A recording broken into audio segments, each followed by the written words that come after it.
runs into one of my favorite characters in the Bible, Blind Bart. Or blind Bartimaeus.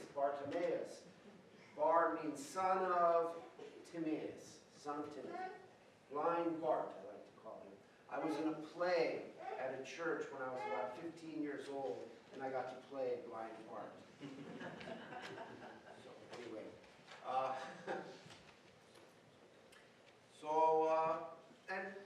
and we didn't read that story yet, the way the readings fell out this year. But what happens, I think most of you know the story, right? He hears the crowd and says, what's going on, what's going on? And they say, well, it's Jesus of Nazareth. And so Bart starts yelling, Jesus, have mercy on me, right? And everybody's trying to shut him up.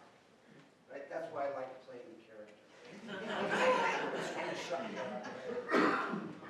And he leaves his cloak, even while he's still blind, right? If he lets go of his coat, he may never find it again. And what's he going to do? In the Middle East, you can get like a 20-degree shift between daytime and nighttime.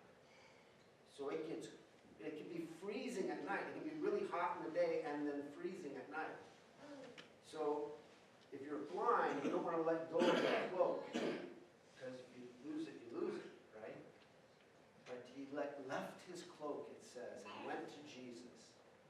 And Jesus said, what do you want? He said, that I might see. And he heals him. Then, interestingly, I read several accounts from different church fathers. They point out that Luke, and Luke does this, Luke adds some things and says some things that are left out of Matthew and Mark. Luke tells a story of another blind man. In fact, what he's doing is he's interpreting the story of blind Bart. This blind guy on the side of the road who gets healed, and then he enters into Jerusalem and meets another blind man named Zacchaeus. Only Zacchaeus is not blind physically. He's blind because he can't see Jesus. And you know, there's a lot of people who are blind that way. And the fathers are kind of divided about why he was blind. Some of them emphasize his avarice, his love for money.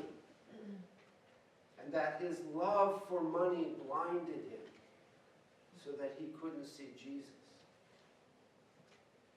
And of course, they point out, the fathers point out, I think it was Ambrose who I was reading particularly, who goes into this quite a bit, that you don't have to have a penny. Well, you can't even have a penny anymore. You don't even have to have a nickel. You don't even have to have a nickel to suffer from the blindness of avarice. Because it's not how much money you have, it's how much you love it that makes you blind from the love of money. The blindness of avarice. It's the love of money. And of course, you know, I don't know. You know, you can say, well, I don't love money, right? And that's okay. You know, we all have responsibilities. We got to pay our bills. We got to, you know, all that stuff. We have to manage it. But it's always revealed, because God is so gracious. He will always give you a chance to be generous. And then you'll reveal what's really in your heart. Right? Whether it's avarice or generosity. But you can't tell from the outside. You can't tell by looking at somebody. Oh, he has a lot of money, so he must have avarice. No. Lots of people, in fact, St. John Chrysostom, one of his best friends, was a deaconess named Olympia. And Olympia was extremely wealthy. She was a young widow who was extremely wealthy. And as soon as her husband died, she said to John, in fact, the reason John made her a deaconess was because everybody wanted to marry her when her husband died, because she was so rich. And so she didn't have to marry anybody, and people would stop bugging her. John ordained them to deacons. So she couldn't get married. So she said, okay, great, I want to give all my wealth away to the poor. And John said, wait a minute. Whoa, whoa, whoa, whoa. Yeah, but do it slowly and do it wisely. Pay attention to what you're doing, right? It does no good, unless, of course, it's your calling to be a fool for Christ's sake, and that is some people's calling. It does no good to add another homeless person, right? Unless you're called to be a homeless person. I mean, I had a friend once. I used to work at a mission, a rescue mission down in Santa Barbara when I lived down there.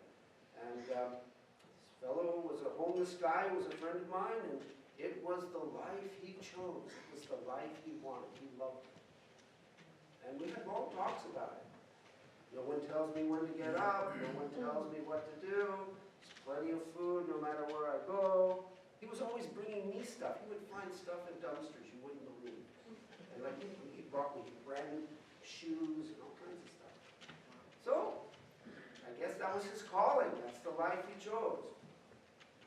Not everybody who's homeless chooses it, but some people do.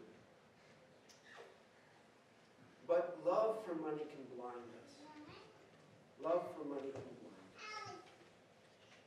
Now the fathers say that it was avarice, or may have been avarice, but they say there was another thing that blinded him. Because the text says that he couldn't see Jesus because of the crowd, because he was short in stature. Now, the fathers interpret short in stature not to refer to his physical size, but to his moral weakness. He was a small man, and all he could see was the people around Jesus, but he couldn't see Jesus. And I think as many people as suffer from avarice suffer from small-mindedness. And you can't see Jesus because you see all the people around him. And you see, oh, look what's wrong with her, and look what's wrong with him. And if she were a real Christian, she wouldn't be that way. And look what he does, and look what they do. And because of his small-mindedness, he couldn't see Jesus. He just saw what was wrong with all the people around him.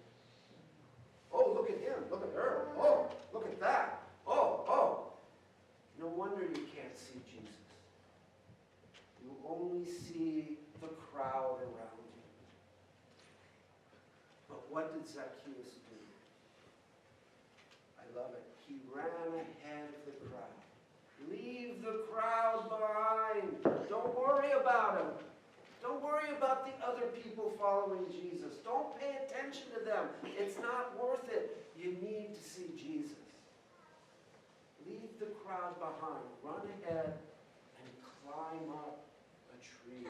Right? Climbing up a tree represents him doing what he could. Right? Whatever it was, whatever, saying prayers, reading your Bible, doing the things you can do. I may be small-minded, but that doesn't mean I can't do something to improve. I may not have a very deep spirit or a very clear mind or a very spiritual disposition, but that doesn't mean that I can't try to do something to raise myself so that I can see Jesus. And that's what Zacchaeus does. He climbs the sycamore tree.